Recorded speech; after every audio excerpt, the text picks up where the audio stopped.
Well, flooding may not be new to parts of Johnson County, but it's feeling a lot more intense for some residents this spring, especially families.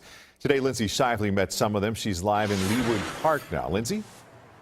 Well, Mark, when we were here, maybe 7 hours ago, the bridge where I am standing, water came all the way up. The only thing above water level was this rail right here. And think about how high that has to be when you look over and see how far down the creek is now, and it is still well out of its banks. And look what it did to this tree, slamming it up against the bridge for hours as this water was just powerfully rushing over. This was something more than one family thought was a sight they had to see.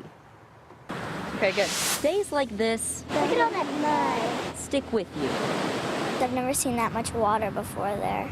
It was no ordinary walk in the Leawood City Park. I mean, it looked like it was an ocean. And not just water under the bridge. Hours earlier, water covered the bridge and roads all over town. You couldn't drive through the streets or anything. The water left behind a mess here.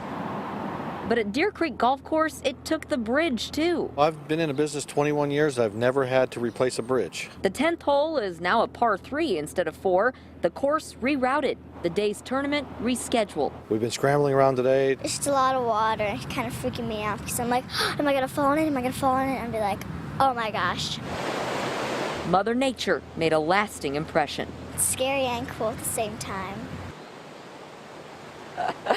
Oh, well, at least somebody's liking all this water today. Some ducks making their way back into the park and enjoying this. But man, this creek's still so far out of its banks. Fortunately, people are beginning to use the Leawood City Park again for its rightful purpose now that the water is starting to go back down. But be careful, be safe out there when you're going out to see all this stuff because that can be dangerous too.